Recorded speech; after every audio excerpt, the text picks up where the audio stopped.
Nous sommes bel et bien, comme vous le voyez, 6 jours plus tard pour la suite de Bullet Train de Kotaro Isaka. Nous allons donc lire les chapitres Coccinelle 6, Le Prince 4, nous liserons 2 en espérant mieux comprendre, Les Agrumes 7 et Coccinelle 7, ce qui correspond à 55 pages, 207 à 261.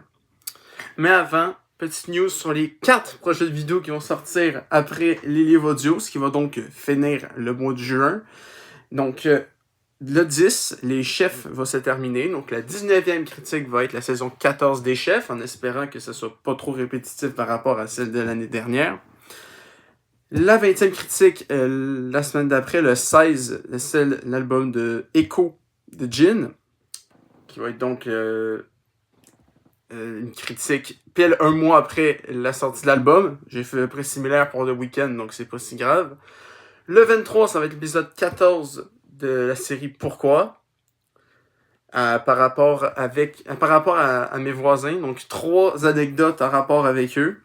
Vous en connaissez déjà une, donc j'en ai trouvé 2 autres les concernant et un autre un peu moins grave. Mais bref, vous allez découvrir ça dans un mois et demi environ. Donc soyez un peu hype, mais soyez patient. Et la fin, le 30, comme écrit dans une de mes publications, je vais réécrire au complet en français Find Your Feet Felix et vous lire plus fluidement une histoire que je vais adapter en française. Donc, ça va être donc la 6e lecture hors livre audio. Mais avant, cette semaine, la semaine prochaine et dans 2 semaines, nous continuons Bullet Train. Et j'espère que vous êtes prêts. Nous allons continuer immédiatement avec Coccinelle 6. Pas de temps à perdre à s'inquiéter inutilement, a dit Maria. Mais Nanao est inquiet. Il se dirige vers la voiture 3 en s'inquiétant tout le long du chemin. Quand il repense à Mandarine et Citron, son estomac se serre. Il a pourtant l'habitude des jobs dangereux, mais il sait à quel point les véritables professionnels peuvent se montrer redoutables. À la seconde où la porte de la voiture 3 s'ouvre devant lui, Nanao se sent plus résolu. Ils sont là, agis plus naturellement du monde, comme si tu étais un passager lambda revenant des toilettes. Rien de suspect à ton sujet. Cool la vie. Il fait de son mieux pour paraître nonchalant, mais dans le compartiment de nombreux sièges sont vides. C'est idéal pour pouvoir choisir la meilleure place, mais pas du tout pour se fondre dans la masse. Il regarde autour de lui avec une expression faussement sereine. Les voilà. Sur le côté gauche, au milieu de la voiture, une banquette de 3 places avec 3 hommes. Sur le siège, près de la fenêtre, le passager est appuyé contre la vitre, profondément endormi, mais les 2 autres sont bien réveillés. Côté couloir, un homme a l'air sérieux qui répond aux questions dont son acolyte semble le bombarder. Ils sont tous deux de la même taille et se ressemblent comme des frères. Cheveux longs, maigres, avec des jambes démesurées, qu'ils ont du mal à faire tenir dans l'espace contigu situé devant leur siège. Nanao n'arrive pas à distinguer Mandarine de Citron. Ce qui n'est pas le cas dans le film, c'est complètement l'inverse. En une fraction de seconde, il décide de s'asseoir à proximité, juste derrière eux. 2 rangées sont libres. Non, derrière eux, 2 rangées sont libres. Il se sentirait plus en sécurité s'il s'installait plus loin, mais la proximité lui permettra d'évaluer plus rapidement la situation. Maria l'a déconcerté avec cette histoire de Minegichi, et il ne s'est pas encore remis de sa récente série de mésaventures. Un instant, il a l'impression d'être un joueur de football qui tenterait le tout pour le tout et prendrait des risques inouïs qu'il n'aurait jamais pris en temps normal, dans l'espoir de faire oublier ses erreurs du début du match. Une manœuvre désespérée pour regagner son statut, même si ça ne marche jamais, constate Nanao avec amertume. Amertume, agrume. On reste dans le thème. L'échec engendre l'échec, mais un joueur au fond du trou doit avoir l'énergie du désespoir. Il s'assoit donc juste derrière eux, mis en confiance par un bref regard échangé avec Mandarine ou Citron, au moment où il est rentré dans la voiture. Ils n'ont pas semblé le calculer. Tant mieux, ils ne savaient pas qui je suis. Ils ne savent pas qui je suis, pense-t-il avec soulagement, bien que l'expérience lui ait appris que les gens ne portent pas grand intérêt à leurs voisins de derrière. Retenant son souffle, il fait de son mieux pour ne pas attirer l'attention sur lui, tire un magazine de la pochette du dossier, un catalogue de vente par correspondance proposant une large gamme de produits. Tout en le feuilletant, il tâche d'écouter la conversation entre les deux sbires assis devant lui et se penche légèrement en avant. Il n'entend pas tous les mots, mais il parvient à saisir le sens général de leurs propos. L'homme assis au milieu parle de Thomas et de train. Selon Maria, ce serait Citron, ce qui fait donc de son interlocuteur Mandarine celui qui aime bien la littérature. Les nerfs en pelote, Nanao tente de se faire oublier et tourne la page du catalogue sur une sélection de valises. S'il avait celle de Minegichi en stock, je l'achèterais bien volontiers, et au prix fort. Tu prétends que nous devons trouver l'assassin de Minegichi Junior, ou alors la valise disparue, ou les deux? Parce que Minegichi est remonté contre nous. Nanao manque de bondir de son siège. Eux aussi l'ont perdu, et le nom de Minegichi ne lui a pas échappé. Pourtant, Citron a mentionné Minegichi Junior. De qui s'agit-il? Ça doit être son fils. Minegichi a un fils? Maria m'a dit quelque chose à ce sujet. Non, putain. Maria m'a dit quelque chose à ce sujet? Il ne s'en souvient pas, mais il est bel et bien certain d'avoir entendu Citron dire que Minegichi Junior avait été tué, ce qui signifie que quelqu'un s'est permis de liquider le fils de Minegichi. Un frisson parcourt l'échine de Nanao. Qui a bien pu faire une chose si risquée? Une fois, il s'est retrouvé dans un izakaya, un bistrot où on sert de l'alcool, et le barman a lancé aux clients. Il y a deux types de personnes en ce monde. Nanao a pu retenir un sourire ironique face à ce propos éculé, mais il a eu la politesse de demander lesquels. Ceux qui n'ont jamais entendu parler de Minegichi et ceux qui sont terrifiés par lui. Vous sachiez, un izakaya, si je me souviens bien, c'est un restaurant où il y a juste quelques tables, genre 5-6, puis c'est tout autour du chef qui cuisine devant toi. Donc c'est quand même stylé. J'ai failli en faire un au Japon, mais j'ai pas pu parce que la manière de fonctionner de ces izakaya était très étrange. Mais peu importe. Je sais quoi, je suis pas perdu. Tout le bar s'est tu. Voyant cela, le barman a poursuivi. Et puis, il y a Minegichi lui-même. Il y avait donc 3 types de personnes, ont fait remarquer les gens. Alors même s'il s'était moqué avec les autres clients du barman, il a constaté que tous ceux qu'il connaissait semblaient craindre ce Minegichi. Ça semblait être la meilleure solution si tu voulais faire de vieux jours, ce qui l'a convaincu de la nécessité de garder ses distances. Petite question à 1000 balles, demande Citron d'un air suffisant. Et Nanao ne parvient pas à comprendre la phrase suivante, mais il saisit le mot coupable et le crée de toutes pièces. Après un court échange à voix basse, qui lui échappe également, Mandarine le fait sursauter en se levant brusquement de son siège. Faut que j'aille aux toilettes. Il se dirige vers l'avant de la voiture en direction des toilettes situées sur la passerelle entre les voitures 3 et 4. Citron l'arrête. Hey, attends, tu fais quoi? Faut que j'aille pisser, répond Mandarine. Mais je fais quoi s'il y a une ouverture avant ton retour? Genre une opportunité pour discuter avec notre ami du quartier et que tu n'es pas revenu? Eh bien, tu décides. Tu saurais bien te débrouiller tout seul, non? Ça se passera plus en douceur si on s'y met pas à deux. Ouais, t'as raison. Mais ne fous pas le bordel. Sur ce, Mandarine tourne les talons et sort de la voiture 3.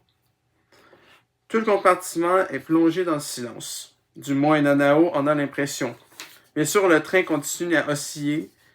Les roues à cliqueter sur les rails et le paysage a défilé. Mais Nanao a la singulière sensation qu'au moment où la conversation des deux malfrats a pris fin, la voiture est devenue étrangement immobile et que le temps s'est arrêté. Il tourne une page du catalogue. Son regard glisse sur les mots « C'est maintenant ou jamais ». Citron est seul. Si je dois lui parler, le moment est venu. Mais à quoi ça te servirait de discuter avec ce mec? Demande une petite voix dans sa tête. Tu dois trouver la valise, et de toute évidence, ils ne l'ont pas, ils ne l'ont plus. Alors à quoi ça te servirait? Personne d'autre ne peut m'aider. Tu penses vraiment qu'ils vont vouloir te filer un coup de main? Si je prononce le nom de Minegichi, ils m'écouteront sans doute. Quel est ce dicton déjà? Les ennemis de mes ennemis sont mes amis. Il ne saisit pas tous les tenants et aboutissements de l'affaire, mais une chose est sûre. Mandarine et Citron transportaient la valise pour le compte de Minegichi. Et ce dernier a engagé Nanao pour la voler. Ils travaillent donc tous les trois pour le même client et le Big Boss a en tête une sorte de plan chelou. Nanao serait prêt à parier que s'il raconte à Citron que lui aussi bosse pour Minegichi, ils pourraient peut-être s'entendre. Après tout, ils ont le même objectif, retrouver la valise. Si les fous jumeaux tueurs étaient disposés à passer sur le fait que c'est Nanao qui leur a volé la valise dans un premier temps, ils pourraient collaborer, former une équipe, un peu à la manière d'un couple, contraint de surmonter une infidélité ponctuelle, et parvenant non sans mal à passer outre. Voilà ce que Nanao voudrait mettre sur la table. Il ferme le catalogue et le remet dans la pochette du siège de devant, puis se redresse. S'il peut tirer avantage de la surprise, il pourra peut-être immobiliser son adversaire pour lui expliquer sereinement la situation. Voilà comment ça va se passer. Il se lève. Il tombe pile sur Citron qui le regarde droit dans les yeux. Eh bien, mais qui je vois là? Bonjour l'ami. Debout dans le couloir, à côté du siège de Nanao, le malfrat lui barre le passage, et il est certain de le reconnaître. Bien le bonjour, comment vas-tu depuis tout ce temps? On dirait deux connaissances de longue date. Avant que Nanao puisse réfléchir, son corps esquisse un mouvement réflexe, et il se met juste à temps pour éviter le poing de Citron, qui frappe l'air à l'endroit où il se trouvait précédemment son visage. S'il avait hésité une seconde, il se serait pris un crochet en pleine mâchoire. Il se redresse et rattrape le poignet droit de l'adversaire, le lui tord dans le dos, tout en essayant de contenir ses gestes afin de ne pas attirer l'attention sur lui. Inutile de provoquer une escalandre. Il ne manquerait plus que la police ou les journalistes s'en mêlent. Nanao doit absolument gagner du temps. Heureusement, Citron semble aussi désireux de ne pas faire de vagues. Évitant tout mouvement brusque, il parvient à faire lâcher prise Nanao, qui, tout en sachant pertinemment qu'il ne peut pas se permettre de lui laisser prendre le dessus, est tellement attentif à ne pas se faire remarquer qu'il se risque à jeter un coup d'œil dans le wagon. La plupart des passagers sont endormis ou concentrés sur leur téléphone ou sur un magazine. Tout, sauf un enfant au fond de la voiture, debout sur son siège, qui les regarde avec un intérêt grandissant. Ça sent le roussi. Il envoie son coude dans la poitrine de Citron, non pas pour le blesser, mais pour lui faire perdre l'équilibre. Le tueur titube et Nanao se jettent en arrière pour atterrir sur le siège côté fenêtre. S'ils ne s'essayent pas rapidement, quelqu'un finira par remarquer leur petit manège. Citron s'installe sur le siège côté couloir et ils se mettent à se frapper au-dessus du siège vide du milieu. Ils ont beau faire de leur mieux, c'est la première fois pour l'un comme pour l'autre qu'ils se battent assis et sans armes. Ils se tortillent et jettent leurs mains en avant pour frapper, prendre appui ou bloquer l'adversaire. Citron essaie de décrocher un uppercut vicieux dans les côtes de Nanao, mais celui-ci abaisse la coudoir pour arrêter le poing du malfrat qui s'y enfonce avec un bruit sourd. Citron émet un soupir de frustration qui, un court instant, remonte le moral de Nanao jusqu'à ce qu'il voit l'éclat froid qui brille dans l'autre main de Citron, un petit couteau fendant l'air dans sa direction. Nanao saisit un magazine et le place sur la trajectoire de la lame qui tranche net les photos de rizières luxuriantes. Il tente de replier les feuilles autour du couteau pour s'en emparer, mais Citron parvient à le conserver. Je devrais me réjouir qu'il n'ait pas déjà sorti son flingue. Citron doit penser que dans ce genre de combat rapproché, une arme blanche est plus efficace qu'un pistolet. Ou peut-être qu'il n'en porte pas sur lui. Au fond, peu importe. La lame se ressurgit. Nanao tente à nouveau de l'entortiller dans le magazine. Il rate son coup et reçoit une entaille au bras gauche. La douleur est fulgurante, mais un coup d'œil lui révèle que la blessure n'est pas profonde. D'un geste leste, il rattrape le poignet de Citron, le tire vers lui et essaie d'un violent coup de coude à son propriétaire, qui gémit et laisse tomber son couteau par terre. Nanao pousse son avantage en enfonçant deux doigts dans les yeux de la brute. Plus question de se retenir. Il a la ferme intention d'aveugler son adversaire, mais ne parvient pas à le griffer. Citron grimace de douleur et Nanao est sur le point de retenter le coup quand la main de Citron plonge vers sa poche poitrine, faisant apparaître en une fraction de seconde un revolver qu'il pointe droit sur lui. Je ne voulais pas m'en servir, mais là j'en ai mort, dit-il à voix basse. Je ne voulais pas m'en servir, mais là j'en ai mort, dit-il à voix basse.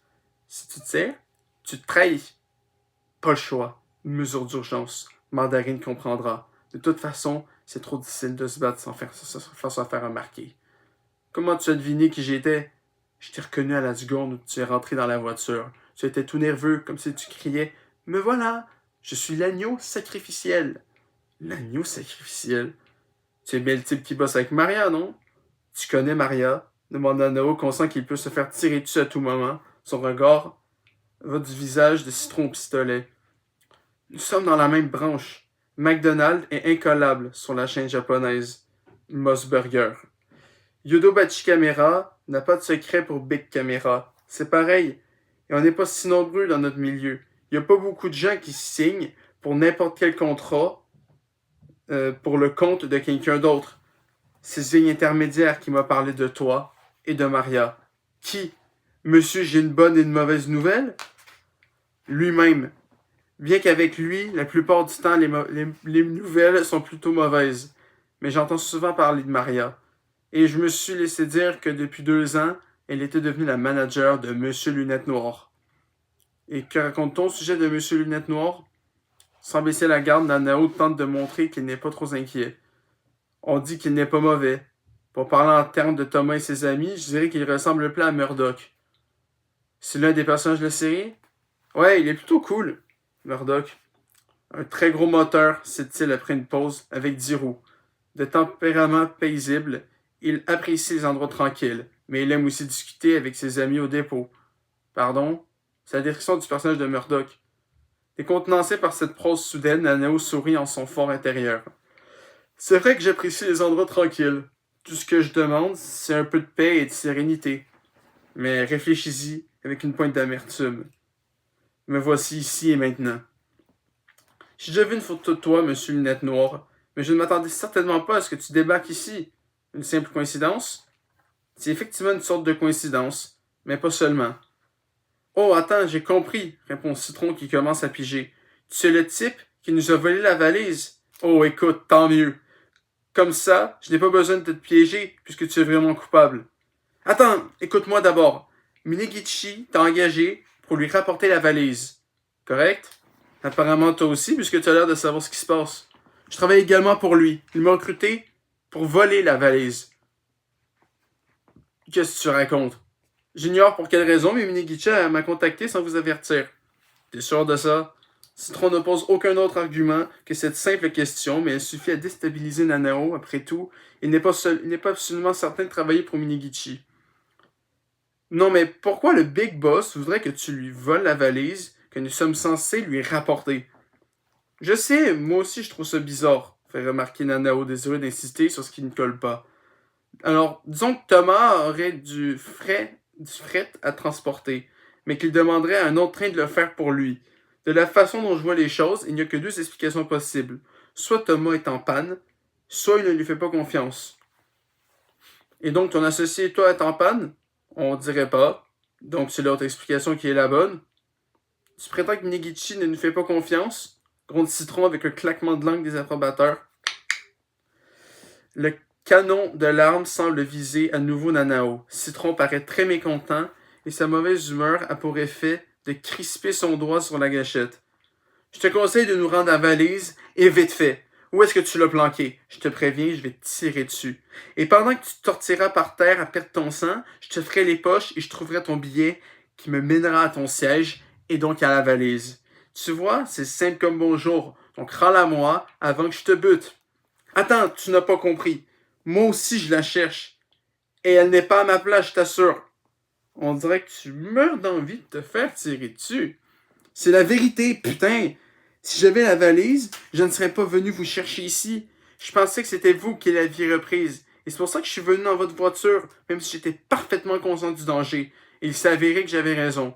Nanao parle bas, tout en se répétant en continu de garder son silence, de garder son calme. Montrer à Citron de la peur ou de l'agitation serait une incitation à presser la détente. Et bien qu'il ne soit pas encore tout à fait réconcilié avec l'idée de n'avoir aucun bol dans la vie, ce n'est pas la première fois qu'il regarde de si près le canon d'un flingue. En plus, les armes à feu ne l'effraient pas tant que ça. Il est clair comme le jour que Citron ne le croit pas, mais il s'est mis à réfléchir. Ok, alors, qui l'a prise? Si je le savais, je ne serais pas ici à tailler le bout de gras. À mon avis, la réponse la plus probable est qu'une ou plusieurs personnes la convoitent. D'autres personnes, en dehors de moi et de vous deux. Et que cette autre ou ces autres personnes sont emparées. Et ces gens travaillent eux aussi pour Minegichi. Qu'est-ce qui lui prend à ce connard, bordel? Je le répète, je ne sais pas exactement ce qui se passe. Je ne suis pas le mec le plus intelligent du métier. Je suis juste plutôt bon au foot et je gère les contrats à risque. Pourquoi tu portes des lunettes si t'es pas intelligent? Y a pas de train qui porte des lunettes? Si, Whiff par exemple, une locomotive citerne, un type sympa qui ne se fâche jamais, même quand les gens colportent des ragots sur lui. Mais je suppose qu'il n'est pas très futé non plus. On a vu Minegichi ne fait pas confiance aux contractuels de notre genre, dit Nanao, dévoilant ses pensées à mesure qu'elles lui viennent. Elle fait continuer à parler pour réduire ses chances de se faire tirer dessus. Il a peut-être engagé plusieurs prestataires pour s'assurer que la valise lui revienne bien en fin de compte. Pourquoi se donnerait-il tant de mal? Quand j'étais enfant dans mon quartier, il y avait un homme qui m'avait demandé d'aller faire les courses pour lui. Quel rapport avec notre histoire? Il m'avait promis un peu d'argent de poste si j'allais à la gare lui chercher son journal et ses magazines, alors je me suis précipité. En mon retour, il m'a dit « Si ce magazine est froissé, je ne te donnerai rien. » Et alors?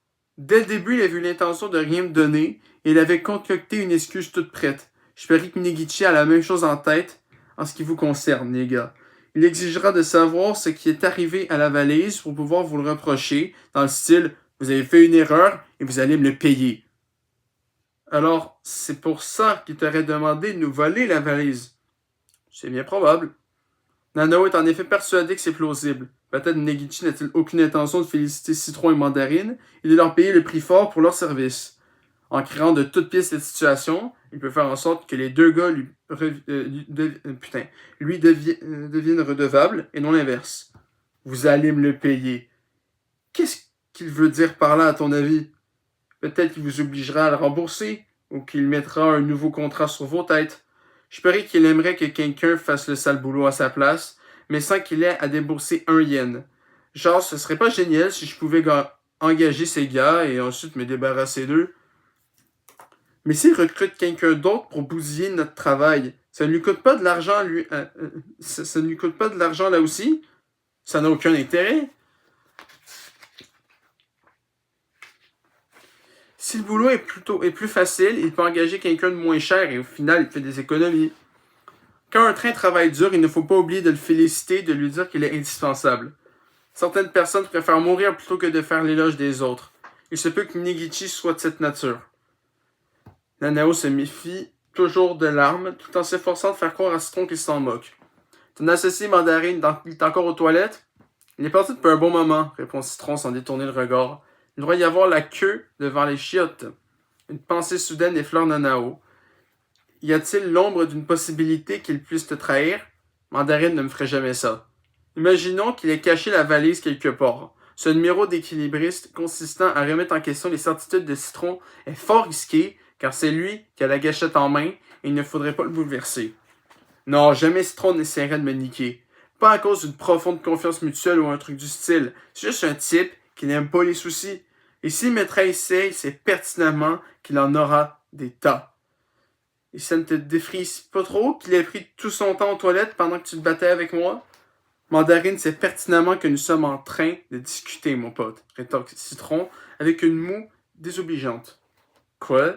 À la seconde où tu es entré dans la voiture, il m'a dit être tombé sur quelqu'un de son quartier. Subitement, tu vois, c'est un code. Pour quand quelqu'un qu'on connaît se pointe dans les parages, on le dit comme ça, pour que la personne ne sache pas qu'on parle d'elle. Quand Mandarine s'est levée pour aller aux toilettes, il m'a dit que je pouvais te régler ton compte. Oh, vraiment? Nanao est navré de sa propre incompétence. Dans le milieu, tout le monde utilise des codes et des messages secrets, sauf lui.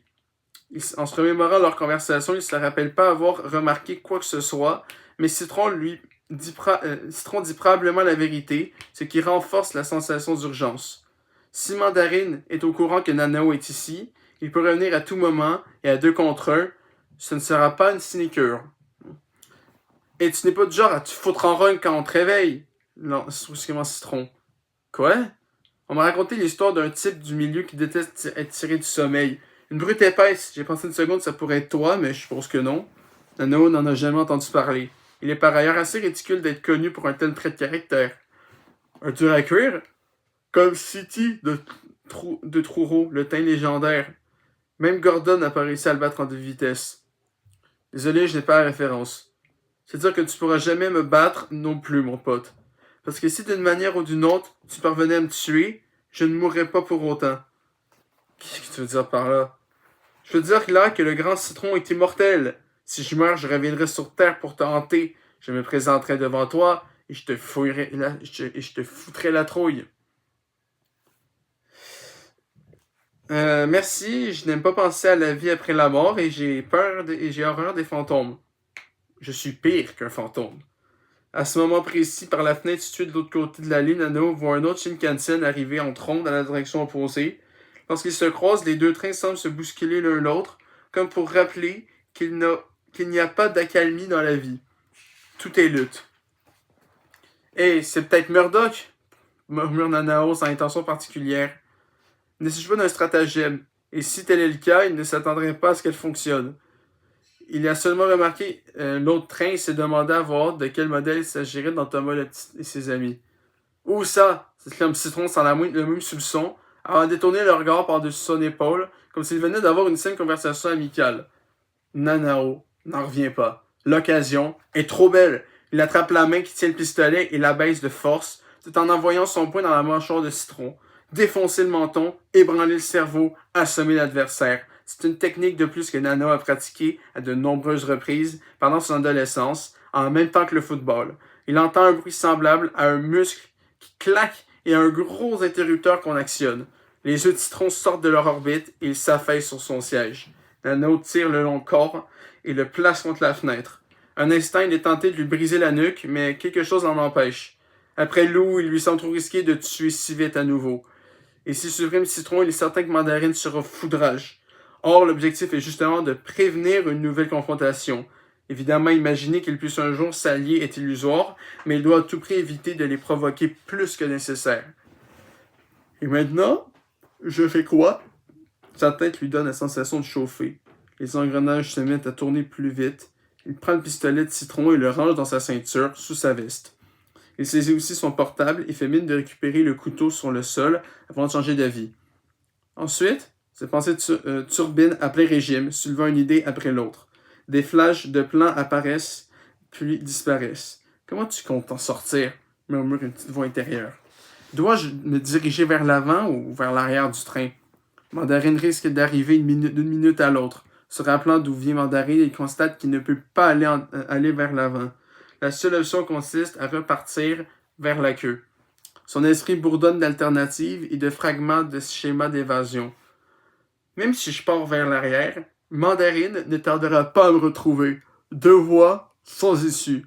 Il doit pourtant trouver le moyen de lui échapper. Il ouvre son sac à dos, prend un tube de crème désinfectante et en étale une petite quantité sur sa plaie.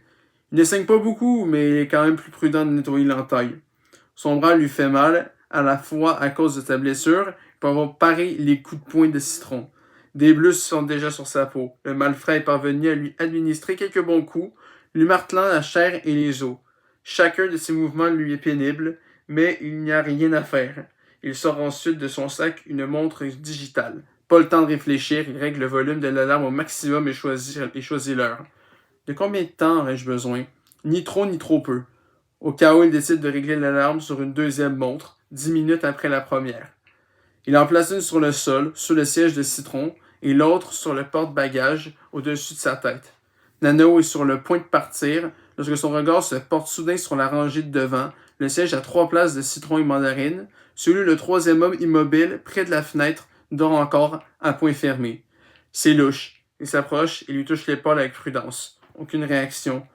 Pas possible. Il pose les doigts sur la gorge de l'homme. Pas de pouls. Qui est-ce? Nanao soupire, accablé par cette nouvelle incertitude, mais c'est bien qu'il ne peut pas rester ici à chercher des réponses.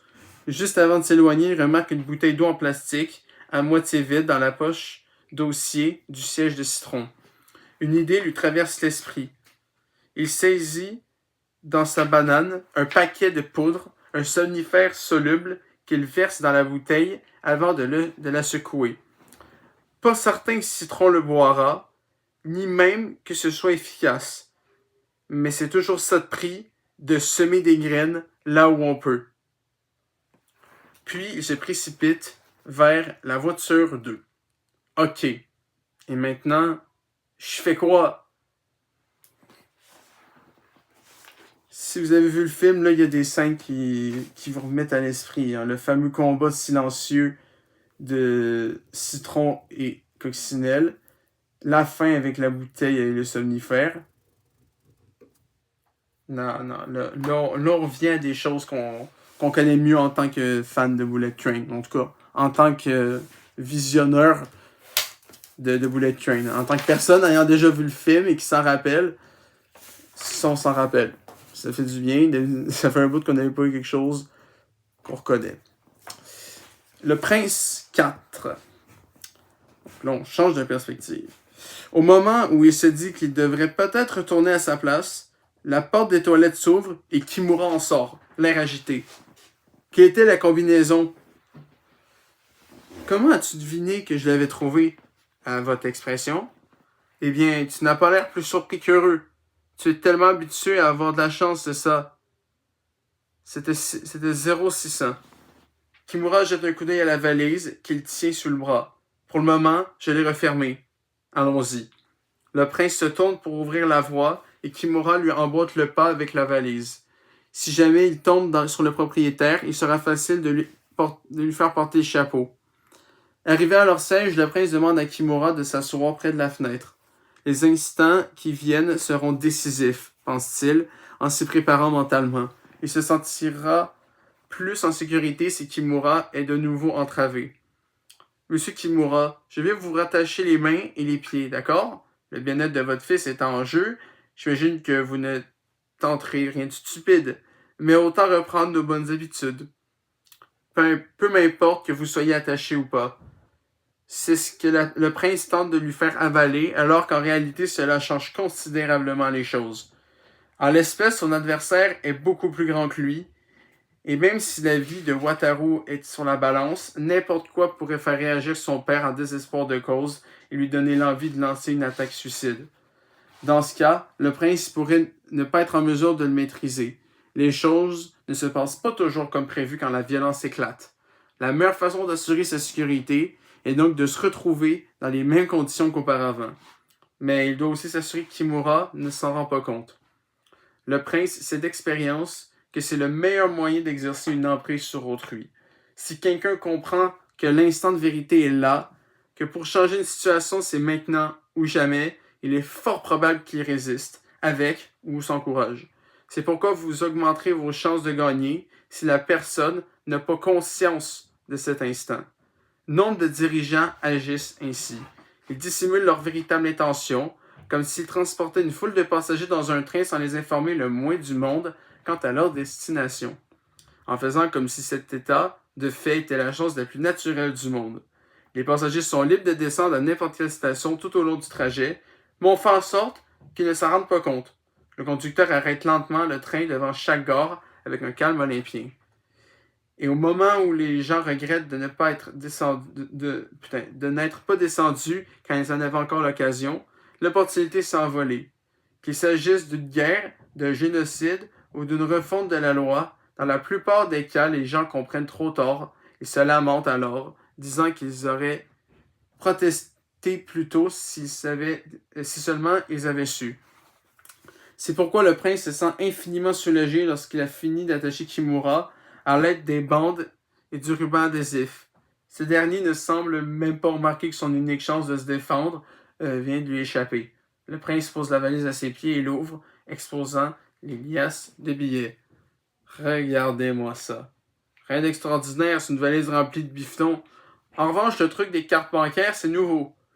Le prince trouve les 5 cartes de crédit dans la pochette intérieure de la valise. Chacune porte au verso 4 chiffres inscrits au marqueur. J'imagine que ce sont des codes pour effectuer un retrait. Probablement. Mais alors, pourquoi utiliser 2 types de paiement en liquide et par carte? Quelle plaie! Je me demande si le payeur serait capable d'identifier le lieu des retraits. Impossible, ces gars-là ne sont pas des flics. De toute façon, nul des propriétaires des cartes, ni ceux qui les reçoivent, ne sont des citoyens ordinaires. Il doit s'agir d'un petit arrangement entre amis pour que l'un n'entube pas l'autre. Je me le demande, répond le prince, en comptant quelques billets. Dites, monsieur Kimura, vous en avez piqué un, non? Qu'est-ce qui te fait dire ça? Demande Kimura en se raidissant les joues rouges. Je me suis juste dit qu'en voyant tous ces billets, vous pourriez avoir été tenté de faire quelque chose de stupide, par exemple, en prendre un ou deux, les déchirer, ou en jeter les morceaux dans la cuvette. Je me trompe? Rappelez-vous la semaine dernière. Le sang reflue du visage refroidi de Kimura. Bingo! C'est alors que Kimura commence à remuer les mains et les pieds, malgré ses liens. S'il avait eu l'intention de tenter quelque chose, il aurait dû le faire plus tôt. Monsieur Kimura, savez-vous ce qui est juste dans cette vie?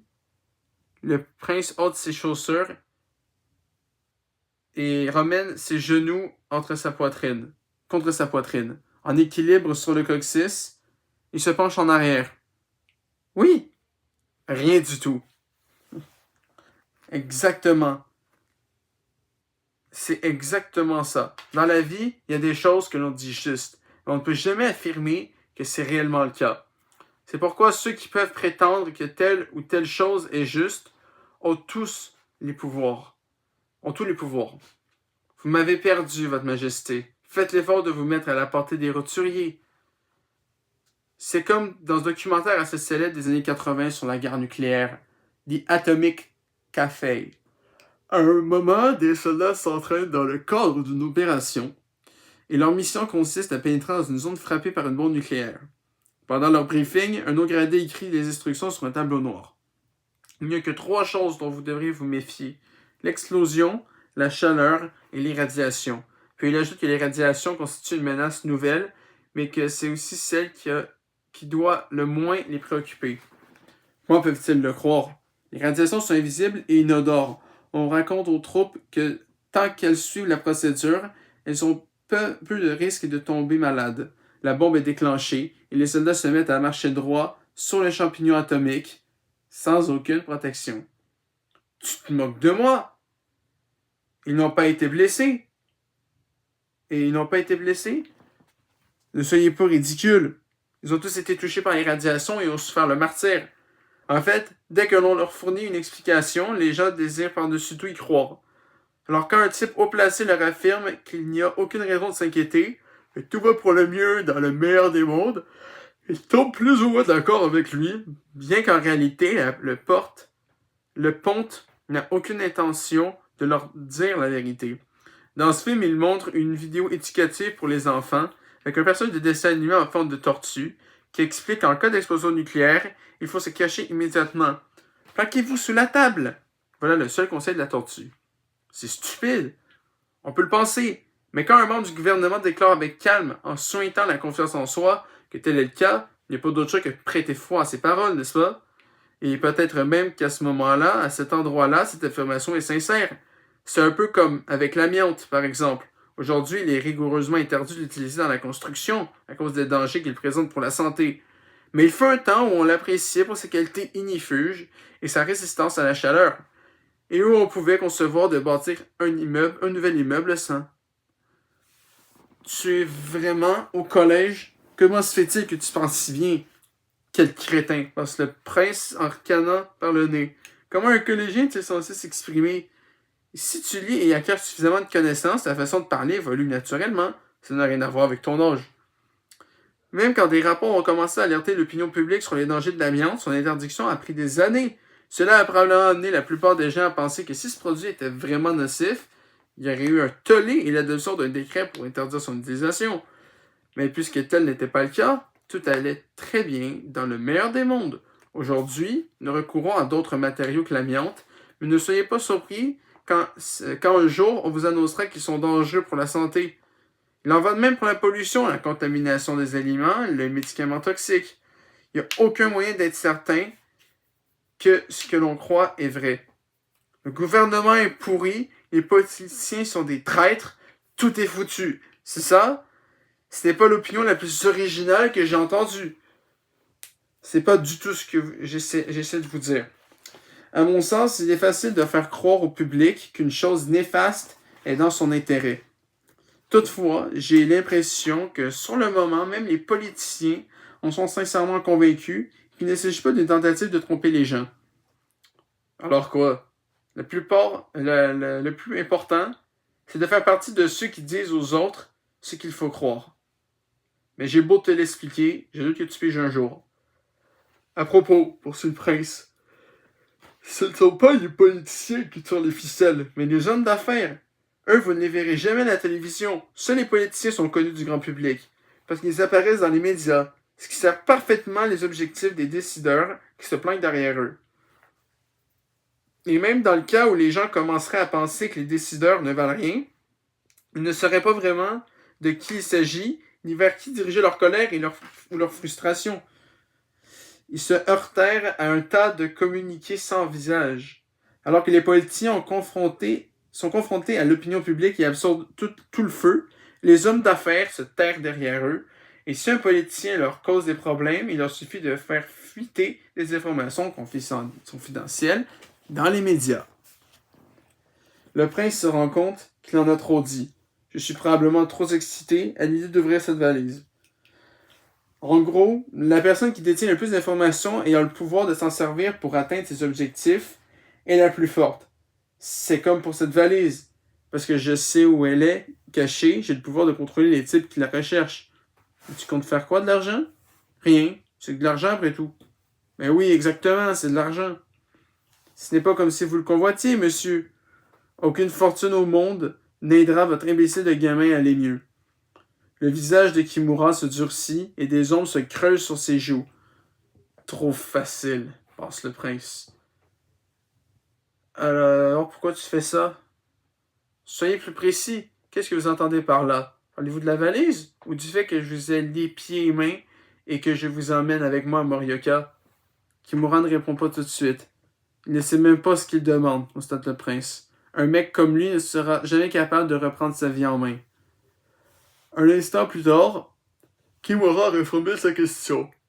Pourquoi as-tu figé ça à Wataru? Je l'ai déjà dit, le petit Wataru nous a suivis sur le toit, mes amis et moi, il est tombé tout seul. Laissez-moi jouer, il pleurnichait. Il est pourtant mis en garde, c'est dangereux, attention. Je l'ai prévenu. Le visage de Kimura rougit de colère. De la fumée semble sortir de ses narines, mais il parvient à réprimer sa rage.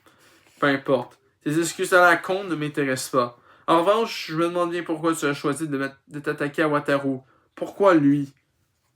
Bien sûr, c'était pour me venger de vous, répond le prince, sur un ton léger en portant un doigt sur ses lèvres. Mais ne le répétez à personne. Tu sais ce que je pense? Dit Kimura, la bouche fendue par un demi-sourire, et d'un seul coup, la tension disparaît de son visage, son expression s'anime et ses yeux s'illuminent. Il semble être redevenu un adolescent, comme si lui aussi fréquentait le collège, et le prince a soudain la sensation d'avoir affaire à un égal. Je crois que tu me crains. Le prince a l'habitude qu'on le sous-estime. Les gens qui le regardent de haut parce que ce n'est qu'un petit collégien, malingre, ne manquent pas, et il prend toujours son pied à observer leurs sentiments, se muer en peur. Mais à ce moment précis, c'est lui qui se sent déstabilisé. Il repense à cette soirée, quelques mois plus tôt. Dans le parc, parmi les arbres d'un petit bois au fond d'un léger dénivelé du terrain, le prince et ses camarades de classe s'apprêtaient à tester le dispositif médical. Il leur avait été proposé de l'utiliser pour administrer un choc électrique à Tomoyasu, cet imbécile au pied plat. Enfin, ce n'est pas une suggestion, mais un ordre. Le prince savait que, contrairement à un DEA classique, ce défibrillateur employé sur une personne dont le cœur ne fonctionnait encore pouvait tuer, mais il l'avait caché aux autres. Il était également conscient que si Tomoyasu mourait, cela représenterait pour lui une formidable opportunité d'accroître son ascendant. Ses camarades paniqueraient et dans leur état de confusion, ils viendraient lui demander des réponses. Tomoyasu avait crié et pleuré si pitoyablement que le prince avait accepté d'utiliser le chien comme sujet d'expérience.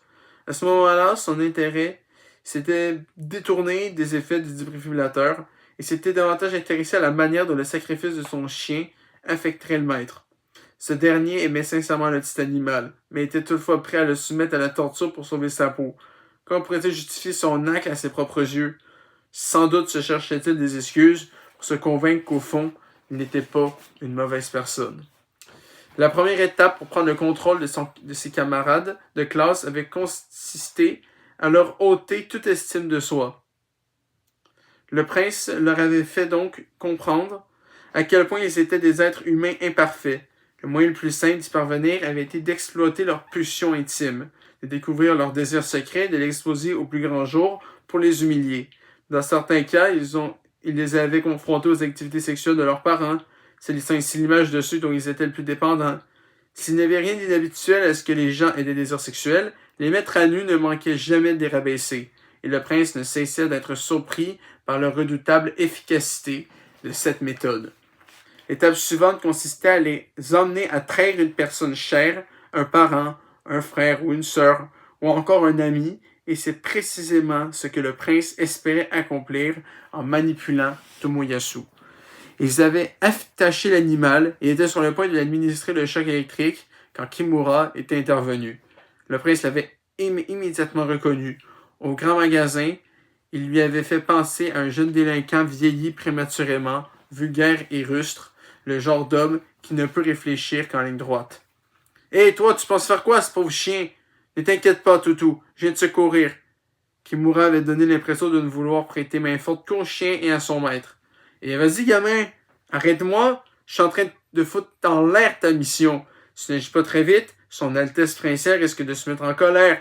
Hé, elle est où d'ailleurs? » Le prince n'avait pas du tout apprécié le ricanement de Kimura. « Cher monsieur, vous avez l'air très content de vous. » Puis il avait comme lancé une pierre, le frappant de plein fouet au visage. Kimura était tombé en arrière. « Essayons de le maîtriser, » avait ordonné le prince sur un ton calme, et ses camarades de classe s'étaient empressés de passer à l'action. Ils avaient relevé Kimura et les deux gamins lui avaient saisi chacun un bras pour l'immobiliser, tandis qu'un troisième lui faisait une clé au cou par derrière. « Aïe, ça fait mal !» avait hurlé l'aube. Le prince s'était rapproché. « Je suppose que vous ne m'aviez pas remarqué, monsieur. Vous devriez faire plus attention à ce qui se passe autour de vous. » Le chien avait commencé à aboyer, attirant le regard du prince. Tomoyasu et l'animal se tenaient à l'écart. Le gamin avait dû se relever, pendant que les autres s'occupaient de Kimura. Ses jambes tremblaient. Le chien n'avait même pas essayé de s'enfuir. Loyal, il entendait son maître en aboyant courageusement. « Si près du but, » s'était dit le prince avec amertume. Il s'en est fallu de peu pour briser le lien entre le garçon et le chien. Il manquait juste un peu plus de douleur, un peu plus de trahison. « Hé, ta majesté, tu prends ton pied à donner des ordres à tes camarades? » Malgré leur jeune âge, les trois gamins l'empêchaient de bouger. Considérez une seconde dans quelles circonstances délicates vous vous trouvez, avait rétorqué le prince. Et vous continuez à parler comme un dur? C'est pathétique. On assiste parfois à des revirements de situation. Il suffit parfois d'attendre la suite des opérations, avait répondu Kimura d'un calme olympien, sans se préoccuper le moins du monde d'être à leur merci. Qui a envie de frapper ce vieux bonhomme à l'estomac? Le prince avait observé ses camarades de classe. Une rafale soufflait à travers les arbres, soulevant les feuilles du sol. Les collégiens, déconcertés par cet ordre soudain, avaient échangé des regards méfiants, puis joué des coudes pour être les premiers à attaquer Kimura. Ils l'avaient tabassé avec jubilation les uns après les autres. L'homme avait émis des grognements, sans doute de douleur. « J'ai bu, vous allez me faire vomir !» avait-il contesté d'une voix pourtant détendue. Vous savez, les gosses, vous n'êtes pas obligés de faire tout ce qu'il vous dit. J'ai une idée. Pourquoi ne pas devenir notre cobaye, monsieur? Un choc électrique serait-il à votre goût? Lui avait demandé le prince, les yeux posés sur le défibrillateur. Ça a l'air super. Je serais lavé de léguer mon corps à la science. J'ai toujours pensé que les Curie étaient des gens cool. Je ne me montrerai pas ces désinvoltes à votre place. Quel imbécile, avait pensé le prince. Comment a-t-il pu survivre si longtemps? Je saurais qu'il n'a jamais travaillé dur, ni fait d'efforts, et qu'il a toujours agi selon son propre plaisir. Oui, tu as raison, je devrais prendre ça plus au sérieux. Oh non, j'ai peur. Pitié, votre majesté, avait lancé Kimura, en montant d'une octave. Sauvez-moi, votre majesté, ou bien donnez-moi un baiser. Le prince n'avait pas trouvé ça drôle, mais ce n'était pas pour autant mis en colère. Plus que tout, il s'étonnait que Kimura ait pu arriver à un âge aussi avancé. Très bien, nous allons administrer une petite décharge, avait ordonné le prince à ses camarades de classe, qui après avoir frappé Kimura, restaient là, muets, à attendre ses instructions. Aussitôt, plusieurs d'entre eux avaient ramassé le défibrillateur pour l'emmener près de Kimura, tandis que d'autres s'apprêtaient à en fixer les électrodes sur sa poitrine. L'un d'eux s'était penché en avant pour remonter la chemise de l'homme, et c'est alors que Kimura avait repris la parole. « Hé, faites gaffe à mes jambes, sinon je m'en vais vous botter le cul. Votre Altesse, dites à ces crétins de me tenir. » Le prince s'était demandé si l'homme tentait de se montrer désinvolte, ou s'il était complètement cinglé, mais il avait suivi sa suggestion et ordonné à l'un de ses camarades de classe de maintenir les jambes de Kimura. « Y a pas de fille dans ta bande? Tant qu'à faire, je préférerais que ce soit une fille qui me tripote. Vous puez la branlette. Vous puez tous la branlette. » Tout en continuant à l'ignorer, le prince avait ordonné à ses sbires d'apposer les électrodes. Et s'il succombe, avait-il pensé, on rencontra tout simplement à la police que cet ivrogne a débarqué avec un défibrillateur et l'a branché sur lui-même. Il était persuadé que personne ne s'inquiétait de la mort d'un alcoolique aux cheveux gras. Nous y voilà, s'était réjoui le prince en regardant Kimura. Maintenu par les 4 collégiens, il ressemblait à Jésus cloué sur la croix.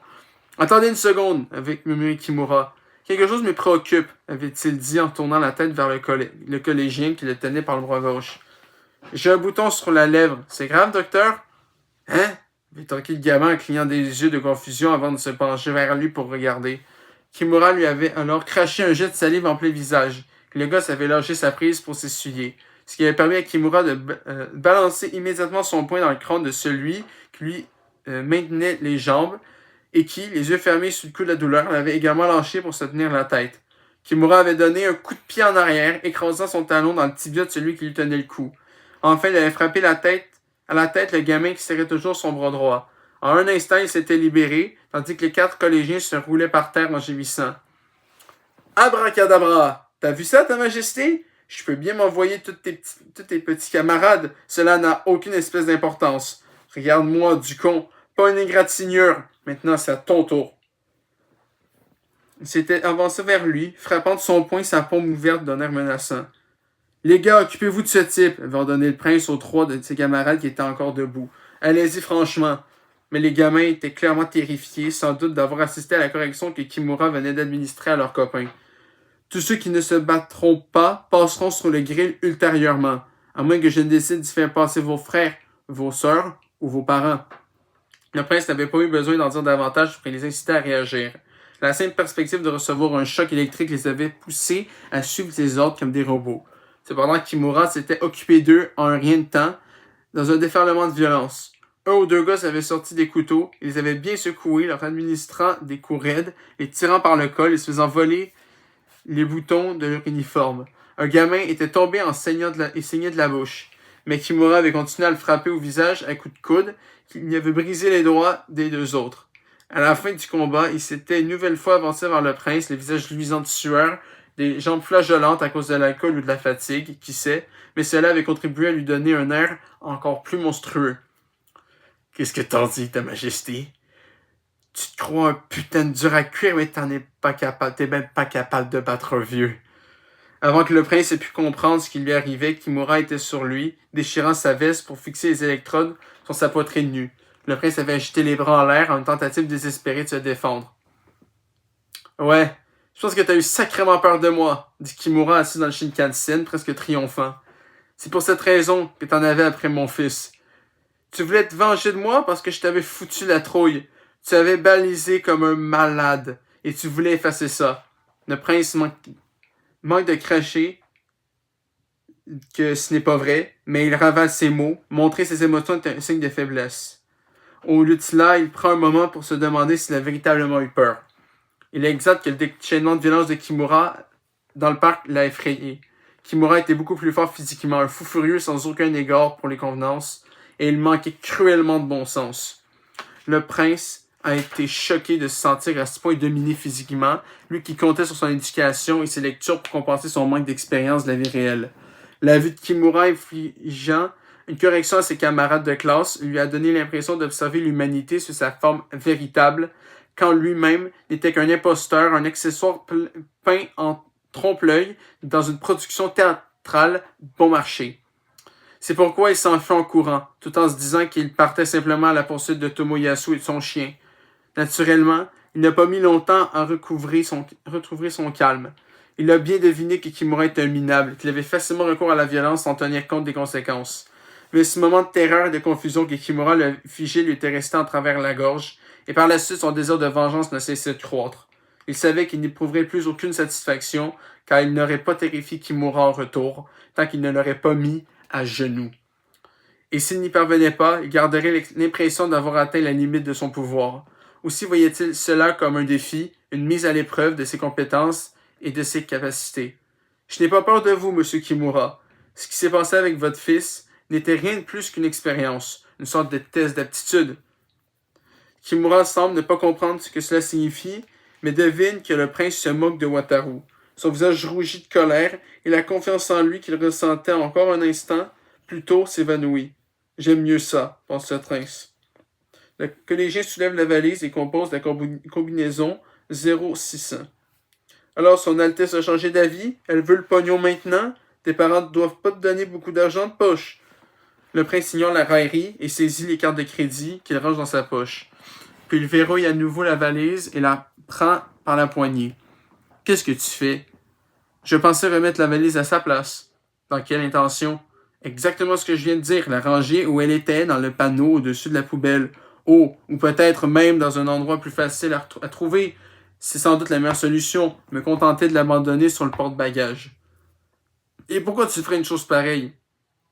Je sais ce qu'elles contiennent. Maintenant, ça ne m'intéresse plus vraiment. Il sera beaucoup plus amusant de devoir se battre tous ceux qui la cherchent. Et puis, j'ai pris les cartes de crédit. Ça devrait poser quelques problèmes. Kimura le dévisage, déconcerté, incapable de concevoir les motivations du prince. Il ne doit pas être habitué à ce que les gens fassent des choses pour une raison autre que l'argent ou le plaisir de se vanter. Il ne comprend rien de mon désir d'en apprendre toujours plus sur le comportement des humains. Je reviens, lance le prince en se dirigeant vers la porte, la valise derrière lui. Bon, voyons voir, puisque maintenant nous sommes rendus au liseron 2, voir s'il y a une cohérence qui se dessine avec cela, parce que vraiment, Coccinelle, les agrumes, le prince Kimura, je comprends tout le délire, mais surtout maintenant que les agrumes et Coccinelle sont reliés, évidemment que le prince et Kimura sont reliés. Mais je suis curieux parce que le liseron, c'était quelques pages, on sait toujours pas c'est quoi. Hein. Bien. Le liseron 2. Il passe un coup de fil pour signaler que le travail est fait. À l'autre bout de la ligne, un homme que l'on pourrait qualifier d'intermédiaire. Il fut un temps où lui aussi s'occupait des contrats. Il y a des années, mais l'homme a pris du poids et a réduit ses activités. Maintenant qu'il a atteint la cinquantaine, il s'était établi comme intermédiaire. Liseron avait l'habitude de gérer ses propres affaires, mais ces derniers temps, c'est l'intermédiaire qui lui ont fourni. Ils en avaient assez de devoir négocier les prix depuis l'opération à grande échelle visant à faire tomber l'organisation Maiden il y a 6 ans. Cette affaire a d'ailleurs commencé au même carrefour. Les souvenirs ressurgissent. Un homme qui travaillait comme tuteur, 2 enfants et une femme, Brian Jones, des portes.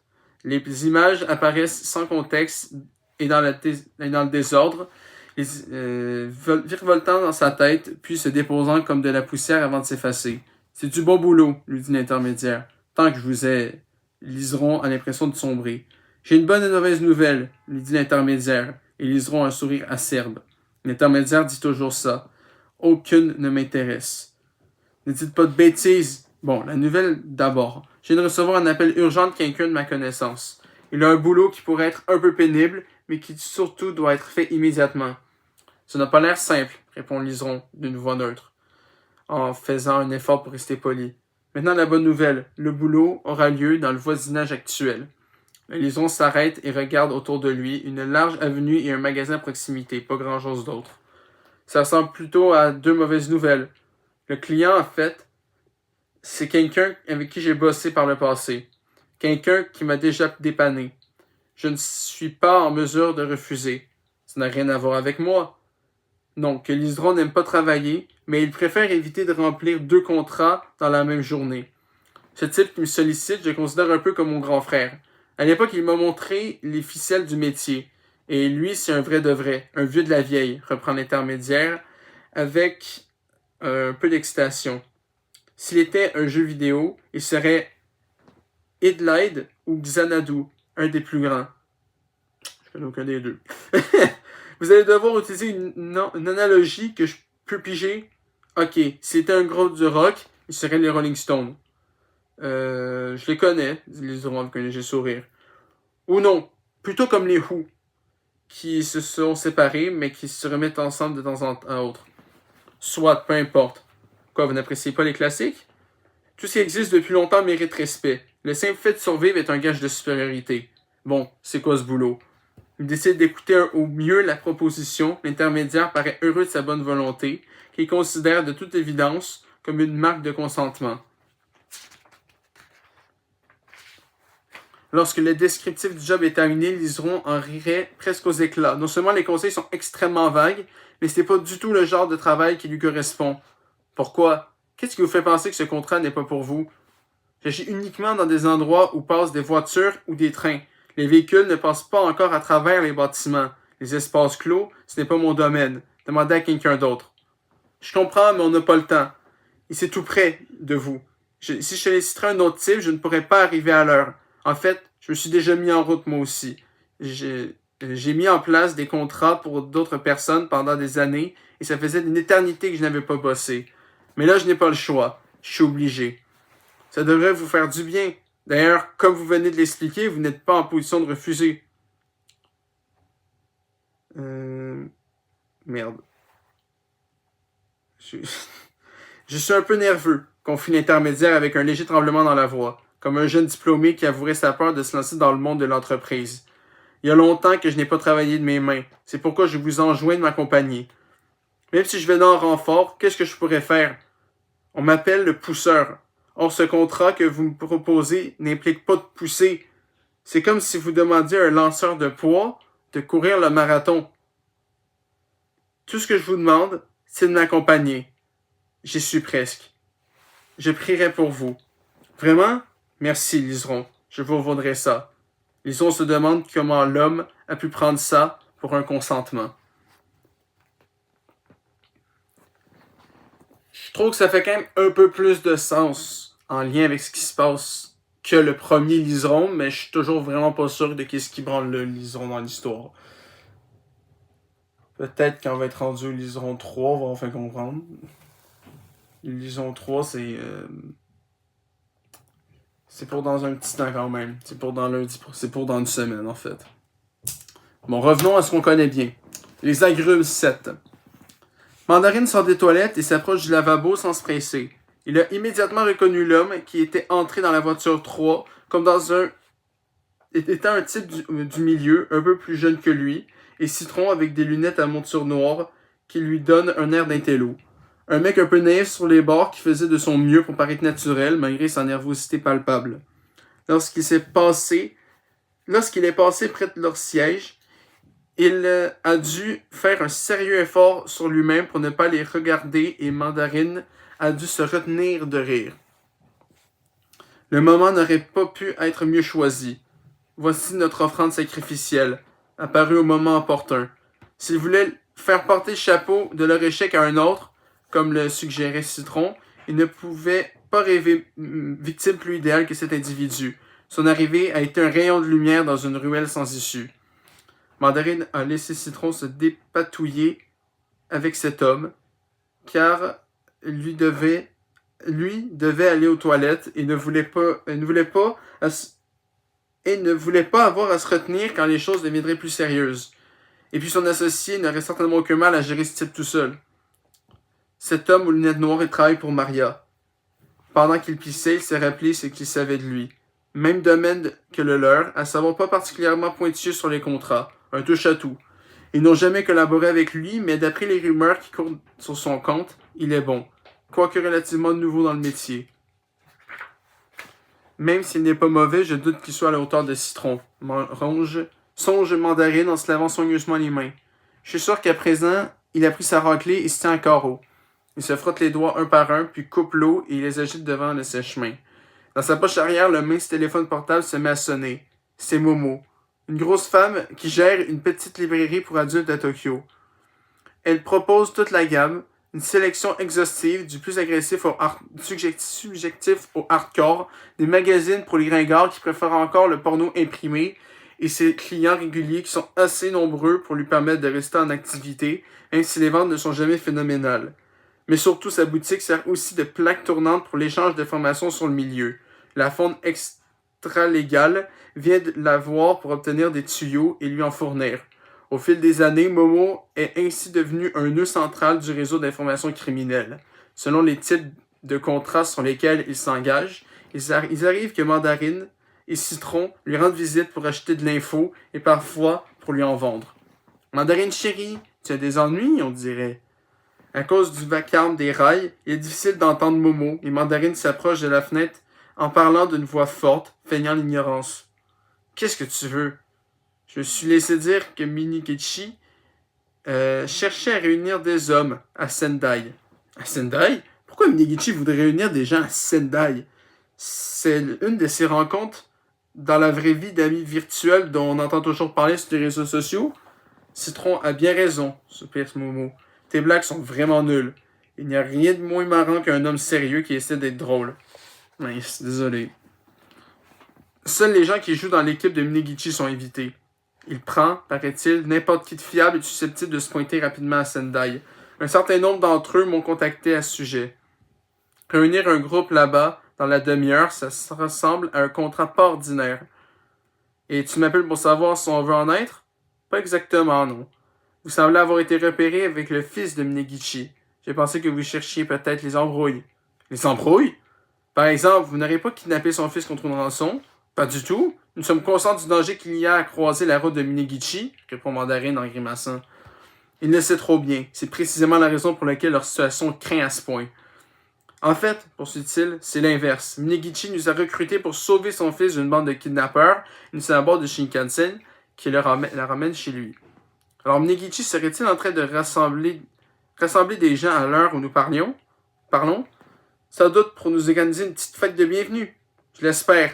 Je vous aime bien, les gars. J'avais peur que vous soyez dans le pétrin et je préférais vous tenir au courant. Ça fait toujours plaisir d'aider son prochain, non? Mandarine s'apprête à lui demander de le prévenir si elle découvre autre chose quand une idée lui vient à l'esprit. Et tu connaîtrais pas le gars qui travaille pour Maria? Bien sûr, Coccinelle. Coccinelle? Il s'appelle Nanao. Le chiffre 7 dans son nom, autant que les points sur le dos d'une coccinelle. Il est mignon. Je l'aime bien lui aussi. Tu sais, Momo, on dit que les gens que tu apprécies dans le métier ont tendance à disparaître prématurément. Comme qui?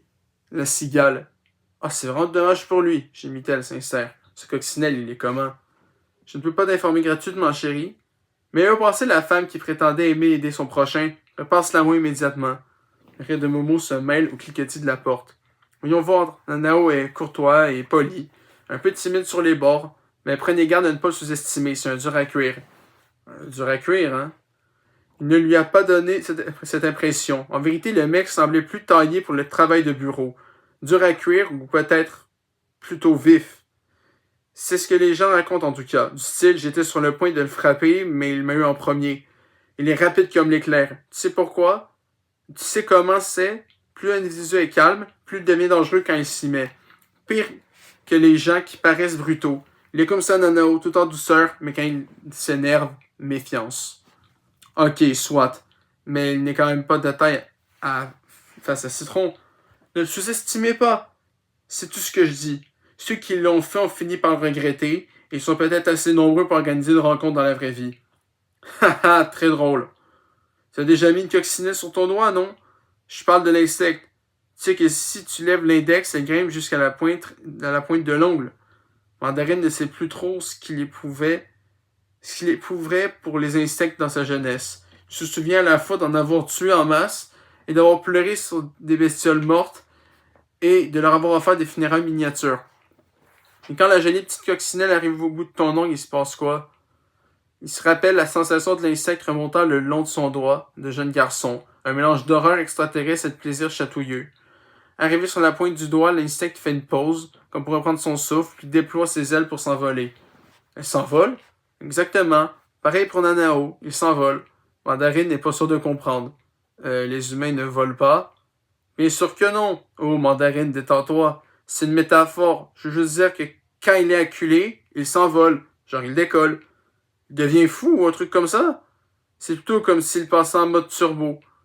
Super concentré, dos au mur, son temps de réaction, sa vitesse de traitement des données, peu importe, explose les records. Mandarine met fin à la conversation et raccroche. Impossible. Pourtant, un pincement d'incertitude parcourt sa colonne vertébrale et il se demande soudain si son associé ne risque rien. Ses pieds le ramènent alors rapidement à la voiture 3. La porte s'ouvre et la première chose qu'il aperçoit est Citron, les yeux fermés, assis une rangée derrière son siège initial, soit derrière l'enveloppe charnelle de Minegichi Junior. Il ne bouge pas, il a perdu. Mandarine s'avance et s'assoit sur le siège voisin, pose ses doigts sur le cou de Citron, le pouls bat encore. Mais Citron ne fait certainement pas une petite sieste car il ne réagit pas quand Mandarine essaie de lui ouvrir les yeux. Il lui parle dans l'oreille, sans effet. Puis il tapote les joues. C'est toujours rien. Il se lève et regarde autour de lui. Aucun signe de Nanao. Le chariot de rafraîchissement passant à proximité, il commande une canette de soda d'une voix aussi égale que possible. Quand le chariot quitte la voiture, il presse la canette froide contre la joue, puis le coup de Citron. Toujours pas de réaction. Allez, c'est ridicule. Tu es vraiment inutile comme train, marmonne-t-il. D'ailleurs, tu n'es même pas un train. Citron fait un bond en avant, ouvre les yeux, mais sans paraître distinguer quoi que ce soit, puis s'agrippe à l'épaule de Mandarine. Qui est un train inutile? Le dit si fort que son associé lui met une main devant la bouche. Les gens ne devraient pas crier dans le train et surtout pas dire qu'ils sont des trains. Heureusement, le Shinkansen vient d'entrer dans un tunnel et son grondement sourd absorbe l'emportement de Citron. Calme-toi, c'est moi, chuchote Mandarine, en approchant la canette du front de son associé. Hein? C'est froid, mec, fait remarquer Citron en revenant à lui. Il lui arrache la canette des mains, en ouvre la languette et boit une gorgée. Qu'est-ce qui s'est passé? Demande Mandarine. Qu'est-ce qui s'est passé? J'ai pris le soda et maintenant je le bois. Non, je veux dire, qu'est-ce qui s'est passé avant? Où est notre ami? Rectifie Mandarine qui se rend compte qu'il a utilisé leur code secret, mais doit être plus précis. Où est Nanao? Le gars de Maria, il est parti où? Oh, lui! Citron se lève d'un coup sec et tente de souffler dans le couloir, mais Mandarine le retient et le force à se rasseoir. Attends, raconte-moi d'abord ce qui s'est passé. Rien du tout. J'ai eu un instant d'inattention, j'étais dans les vapes. Comme si le courant était coupé. Il ne t'a pas loupé. Eh, n'importe quoi, il a juste disjoncté le compteur. Tu n'aurais pas essayé de le tuer au moins? Mandarine s'attendait que Citron se contente de frapper Nanao et de l'attacher jusqu'à son retour. Oh, à vrai dire, j'étais un peu excité. Écoute, Mandarine, ce mec est plus coriace que je ne le pensais. Et moi, quand je me heurte à un dur à cuire de son espèce, ça m'énerve. C'est comme ça. C'est comme Gordon, le train le plus rapide de l'île de Sodor. Quand un concurrent le défie, il s'excite et fonce comme un malade. Je sais exactement ce qu'il ressent. Momo m'a téléphoné et m'a un peu parlé de lui. Apparemment, sous-estimer ce type peut être fatal. Ouais, j'imagine, j'ai sous-estimé, c'est vrai. Pourquoi Murdoch serait venu par ici quand on y pense? Citron fait une pause et regarde autour de lui. Hé, attends! C'est pas mon siège! Instable sur ses pieds, il vacille en allant récupérer sa place à côté de Negichi Junior. Il est clairement dans les vapes. Toi, tu restes ici à te reposer une minute. Moi, je pars à sa recherche. Il est forcément quelque part dans le train, et comme il m'a vu aller aux toilettes situées à l'avant, il a dû filer vers l'arrière. Mandarine se lève et se dirige vers l'allée. La porte s'ouvre sur la passerelle entre les voitures 2 et 3. Pas de toilette. Un coup d'œil lui suffit pour confirmer qu'il n'y a aucun endroit où se cacher. En supposant que Nanao soit passé par ici, Mandarine est d'avis qu'il pourra le coincer assez facilement entre la passerelle et l'arrière de la voiture 1. Les options de Nanao sont limitées. Soit il est installé sur un siège, soit tapis dans la passerelle, soit encore accroupi sur le porte-bagages. Sinon, il est forcément dans le couloir, dans les toilettes ou à proximité du lavabo. Aucune autre possibilité. Alors, tout ce que Mandarine doit faire, c'est vérifier minutieusement les voitures 1 et 2 et il tiendra son homme. Lunettes noires, veste en jean, pantalon beige. C'est ce que portait Nanao quand il l'a repéré. Dans la voiture 2, une poignée de passagers occupe moins du tiers des sièges et sont assis face à la porte par laquelle Mandarine pénètre dans la voiture. Avant de vérifier chaque visage individuellement, il embrasse toute la scène comme un plan large photographique et attend une réaction impromptue. Le moindre mouvement, il le remarquerait. Il prend son temps pour arpenter le couloir, examinant discrètement chaque passager. Le premier qui attire son attention est un homme endormi côté fenêtre, sur la banquette biplace, au milieu de la voiture, le dossier incliné vers l'avant, vers l'arrière. Un chapeau de cowboy toujours sorti d'un western, de couleur rouge vif et abaissé sur son visage. Décidément, c'est louche. Le reste de la rangée est vide. Si c'est bien Nanao, comment pense-t-il me tromper de cette façon? À moins que ce ne soit un piège. Sur ses gardes, Mandarine s'approche, prêt à passer à l'attaque. Dès qu'il est à proximité, il arrache le chapeau de cowboy à l'homme et s'attendant à ce que Nanao se jette sur lui, mais l'individu ne lui ressemble pas du tout. 20 ans de plus au minimum, avec ça profondément endormi. Je suis trop tendu. Mandarine exhale tout l'air qu'il gardait dans ses poumons, puis voit un éclair vert à travers la vitre de la porte de la passerelle menant à la voiture 1. La porte automatique s'ouvre à son approche, et dans le couloir, un passager vêtu d'un bustier vert tend la main vers la porte des toilettes. « Attendez !» l'arrête Mandarine. « Qu'est-ce que vous voulez ?» La personne qui se tourne vers lui est habillée comme une femme, mais c'est indubitablement un homme. Grand, large d'épaules, les bras musculeux. Mandarine ignore de qui il s'agit, mais visiblement pas de Nanao. Je pense que c'est le même... Je pense que c'est le travesti qu'on a vu au début, ça. Rien du tout. T'es mignon, toi. Tu viens avec moi dans les toilettes, on s'amuse un peu? La voix est moqueuse et Mandarine se retient de malmener le travesti. Tu n'aurais pas vu un jeune type avec des lunettes noires? L'homme secoue la tête et sourit, formant des plis dans sa barbe naissante. Celui qui s'enfuit dans ma perruque? Avec ma perruque, tu veux dire? Par où il est parti? Aucune idée. Mais si tu le trouves, ramène-moi ma perruque, d'accord? Maintenant, pardon, mais je vais mouiller ma culotte sinon. Il entre dans les toilettes et ferme la porte à clé au nez de Mandarine crispé par cette rencontre. Les autres toilettes ne sont pas verrouillées et il jette un coup d'œil à l'intérieur. Vide. Même chose pour le lavabo et l'alcôve de l'urinoir. La perruque travestie l'interpelle. Nanao l'aurait-il volé pour se déguiser? Personne ne lui étant passé devant, le type ne peut se trouver dans la voiture 1. Afin de ne rien laisser au hasard, Mandarine vérifie l'espace autour du porte-bagages. Une valise couverte d'autocollants est rangée à côté d'une boîte en carton au rabat ouvert contenant un autre récipient en plastique transparent, vide, qui ressemble à un terrarium. Il tend la main et le couvercle se détache. Pris d'un frisson d'angoisse, à l'idée que la boîte puisse contenir une sorte de gaz toxique. Il la referme et se remet en chasse. La porte de la voiture 1 s'ouvre. Une fois de plus, il jette un coup d'œil pour englober tous les passagers. La première chose qui attire son attention est une forme noire posée sur une banquette de 3 sièges.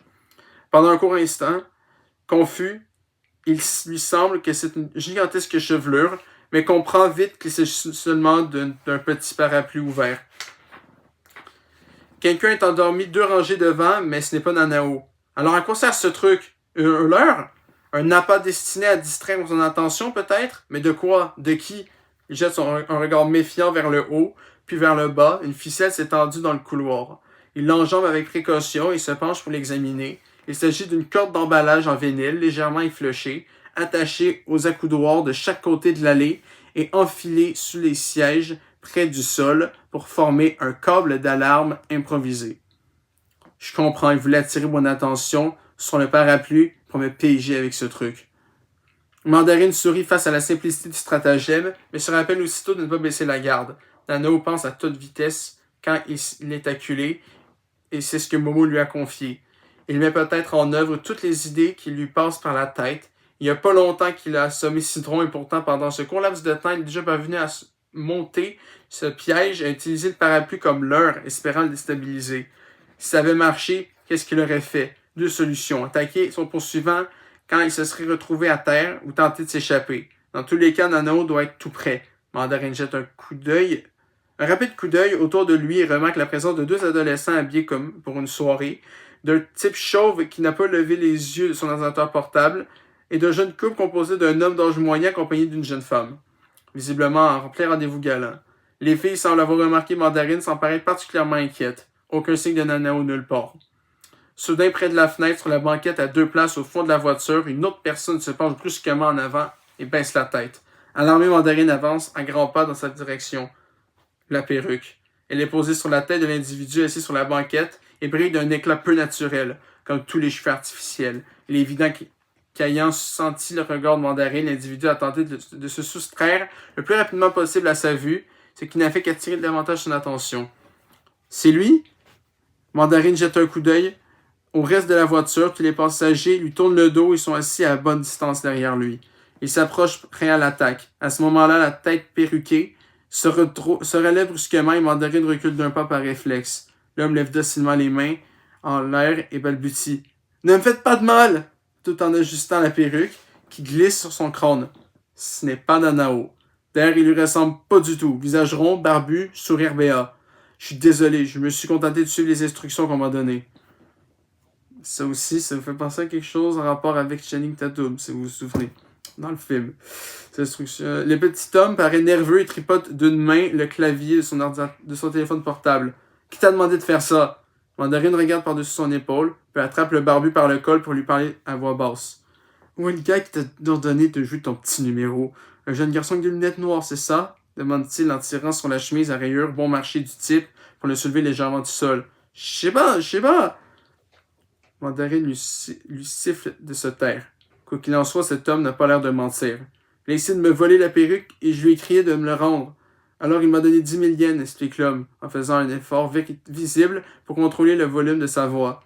Toutefois, l'un des passagers de la voiture, alerté par le brouhaha, se redresse et tourne la tête pour voir ce qui se passe. Mandarine lâche immédiatement l'homme, qui s'affale de tout son poids sur la banquette. La perruque a glissé sur son front. Ce mec n'est qu'un leurre, lui aussi.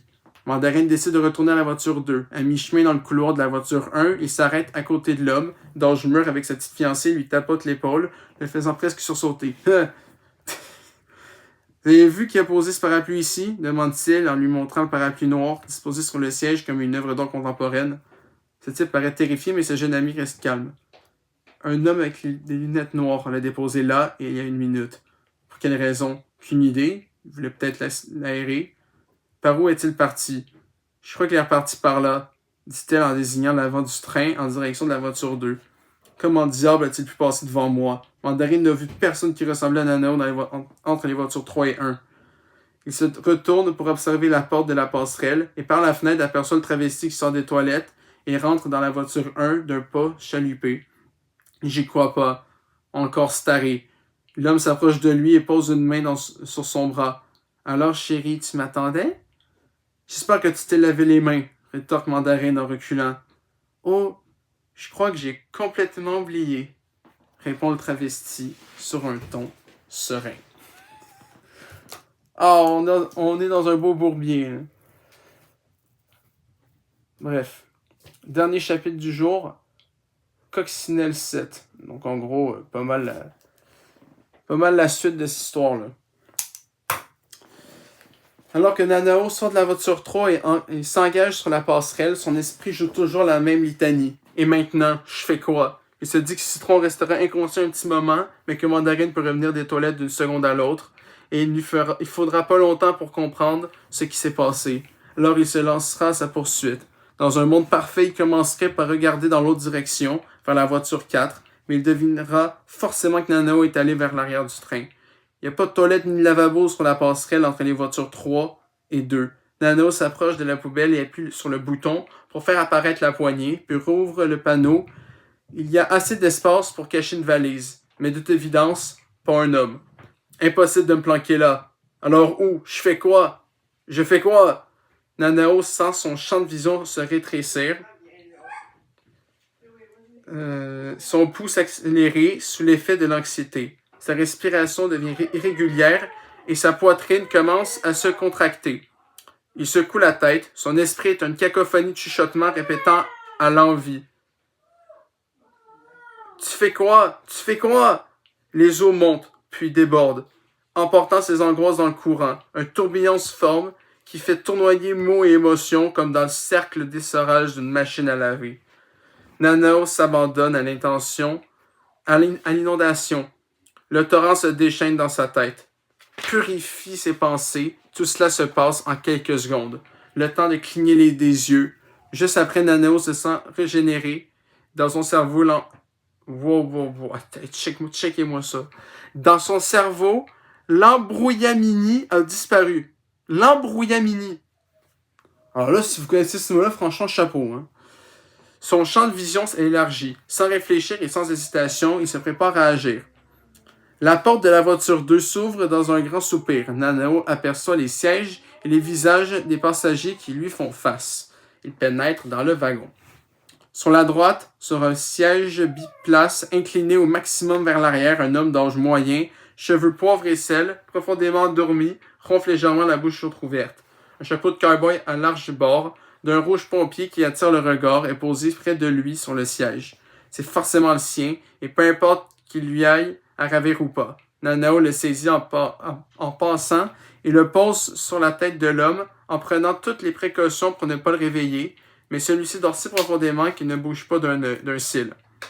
Mandarine le remarquera-t-il et s'arrêtera-t-il dessus pour enquêter?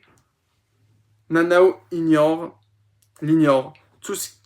Tout comme il ignore ce qu'il arriverait si le malfrat mordait à l'hameçon.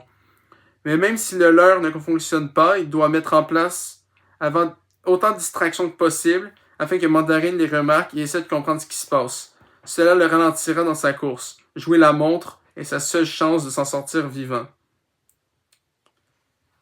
Nanao se dirige ensuite vers la passerelle entre les voitures 2 et 1 et en scrute l'intérieur à la recherche de tout ce qui pourrait lui être utile. Dans la zone de rangement des bagages, il aperçoit une valise qui lui semble avoir fait le tour du monde, cabossée, couverte d'autocollants. Il saisit la poignée et commence à la tirer du porte-bagages, mais elle est tellement lourde qu'il renonce. À côté d'elle, une boîte en carton fermée à l'aide d'une corde d'emballage en vinyle.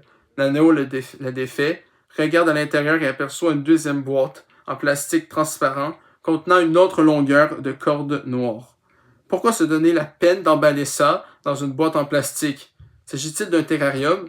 Il se penche pour regarder de plus près et laisse échapper un petit glapissement. La chose enroulée à l'intérieur n'est pas une corde, mais un serpent dont la peau tachetée projette un éclat visqueux. Nanao fait un bond en arrière et tombe à la renverse. Qu'est-ce qu'un serpent fait ici? Il en arrive à la conclusion désespérée qu'il s'agit juste d'une manifestation supplémentaire de sa malchance. Peut-être la déesse de la poisse est-il fétichiste des reptiles. Alarmé, il se rend compte qu'en bousculant la boîte, il en a ouvert le couvercle et que l'animal en est sorti avant même qu'il puisse esquisser un geste. Traversé par le sentiment d'avoir commis un péché irréparable, Nanao voit le reptile glisser sur le sol en direction de l'avant du train, mais même si on lui donnait la possibilité de se racheter en le rattrapant, il n'a pas de temps à perdre à courir après cette bestiole. En tout cas, pas tant que Mandarine est à ses trousses. Il se lève et remet le couvercle sur la boîte. Il est sur le point de renouer la corde quand il change d'avis pour l'enrouler autour de son bras. Il s'efforce ensuite de ne plus y penser. Pour le moment, il doit trouver un moyen de s'échapper. Les toilettes sont vides, mais ne constituent pas la cachette idéale. Si Mandarine voit la porte fermée, il saura que sa proie est à l'intérieur. Nanao ne voudra pas mieux qu'un rat pris au piège. Il entre dans la voiture 1 et en observe rapidement tous les passagers, puis commence à avancer dans l'allée. Sur la banquette de 3 places côté gauche, un homme somnole. Au-dessus de son siège, sur le porte-bagages, Nanao repère un parapluie compact, jeté là négligemment. Il le saisit et l'ouvre devant lui. Le parapluie fait un bruit sec en se dépliant et lui cache la vue. Plusieurs passagers lèvent les yeux, mais Nanao les ignore et le pose sur un siège 2 rangées plus loin. Puis il entreprend de nouer à l'accoudoir du siège du milieu la corde en vinyle. Il s'accroupit, guide la corde et la tire en travers de l'allée, puis la noue sur le siège d'en face. Lorsqu'il l'attend, il lui reste assez de longueur pour l'attacher à l'accoudoir. Un joli petit fil piège. Il fait preuve d'une extrême prudence quand il l'enjambe. Vu ses antécédents malheureux, il ne serait pas surpris de se faire prendre à son propre jeu. Il se dirige vers l'autre extrémité de la voiture et sort par la porte menant à la terrasse d'observation à l'intérieur. Nul endroit où se cacher et aucun objet utile à l'horizon. Nanao rejoint donc la voiture 1. Pour le moment, il a installé le parapluie et le fil piège, mais c'est loin d'être suffisant. Il imagine Mandarine distrait par le parapluie et trébuchant contre la corde. Nanao pourrait bondir d'un siège voisin et l'attaquer, voire l'assommer d'un coup de poing au menton, avant de s'échapper vers l'avant du train. Mais ce plan est-il réaliste? Malheureusement non. Mandarine ne se laisserait pas berner par une stratégie si simpliste. Les yeux de Nano se posent alors un instant sur l'écran numérique fixé au-dessus de la porte arrière avec les titres qui y défilent. Il sourit avec tristesse. Tout ce qui se passe dans ce train se fera demain la une des journaux. C'est garanti. Et comme il le pressentait, il ne trouve pas de bonne cachette dans le wagon. Dans ce cas, passons au suivant. Voiture 2. La scène à laquelle il a été mêlé, malgré lui, sur le quai de la gare de Tokyo lui revient à l'esprit. Ce type habillé en femme, outrageusement maquillé, qui se plaignait de ne pas pouvoir s'installer dans le wagon vert et piquait de colère tandis que son compagnon, un petit barbu, faisait de son mieux pour l'apaiser. Putain, c'est vrai, j'ai oublié le travesti puis les petits mecs sont reliés. J'avais oublié. La verte était trop chère, mais ils étaient placés dans la voiture 2 rangée 2. 2-2, comme le 2 février, son anniversaire. Nanao dépasse l'évier et les toilettes, guettant le serpent, mais il ne réapparaît pas. Il s'est peut-être glissé dans la poubelle. Dans la voiture 2, il les aperçoit à la deuxième rangée. Le travesti lit un tabloïd et le barbu joue son téléphone. Au-dessus d'eux, sur le porte-bagages, se trouve le sac en carton qui s'est renversé sur le quai et que Nanao sait contenir une veste d'un rouge criard et une perruque. Je pourrais m'en servir pour me déguiser.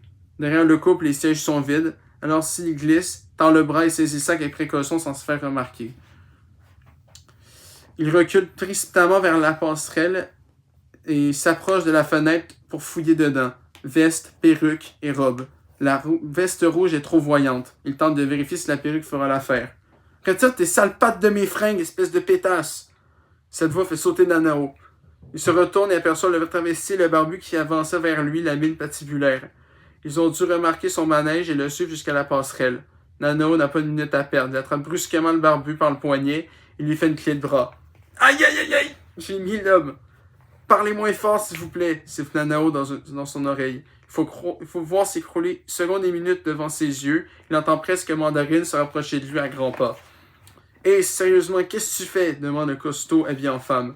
« Pas le temps de discuter. S'il te plaît, fais ce que je te dis, » répond Nanao aussi vite qu'il le peut, puis répète, abandonnant son habituel ton poli. « Fais ce que je te dis et je te paierai. Si tu n'obéis pas, je lui brise le cou. Je ne plaisante pas. »« Mais qu'est-ce qui te prend? » demande le travesti bouleversé. Nanao relâche sa prise sur le barbu et le fait tourner sur lui-même pour qu'il se retrouve face à face.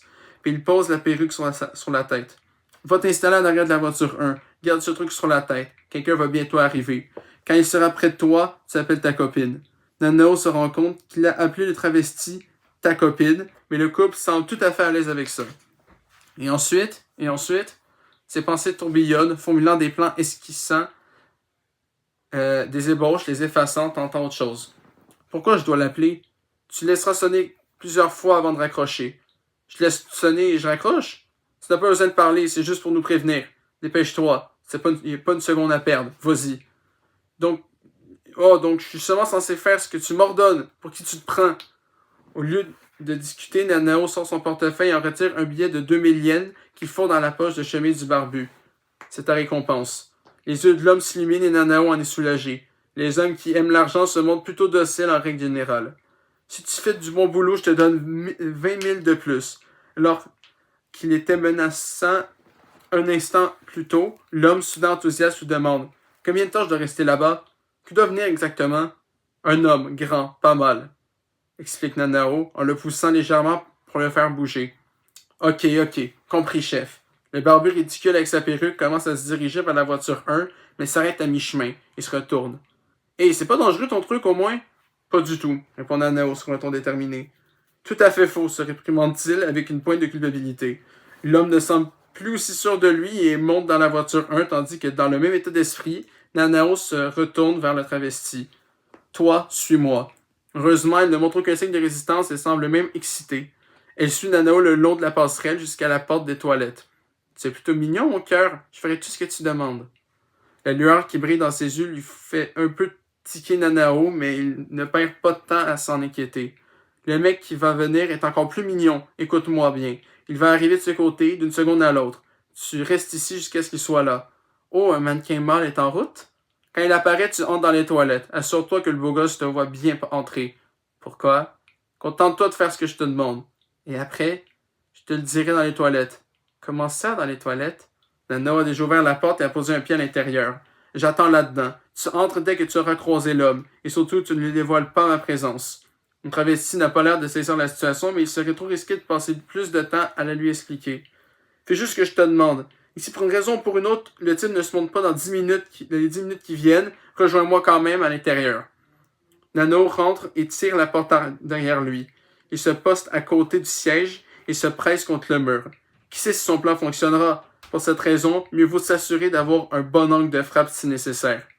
Après un court moment, la porte s'ouvre et Nanao se crispe. « Je vais mouiller ma culotte, » dit le travesti. Puis elle ferme la porte, puis la verrouille. C'était lui? Ouais, hyper mignon le mec. Il pourrait vraiment devenir mannequin avec ses longues jambes.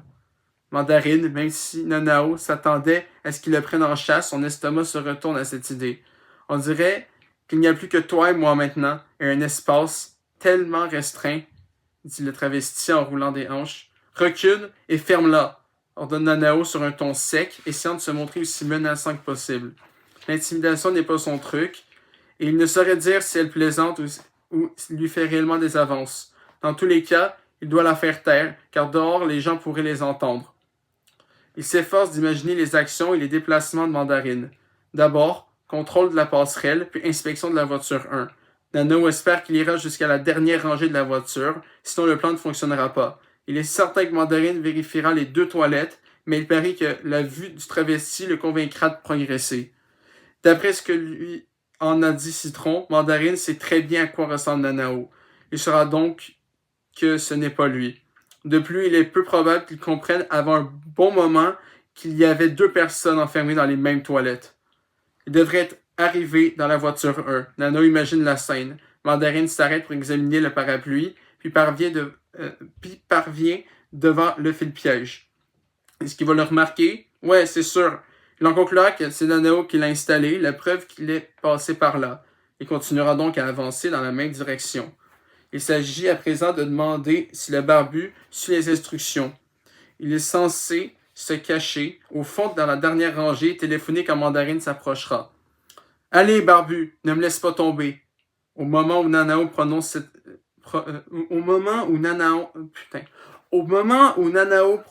cette supplique silencieuse, le sac à main du travesti se met à vibrer et l'appel s'interrompt presque immédiatement.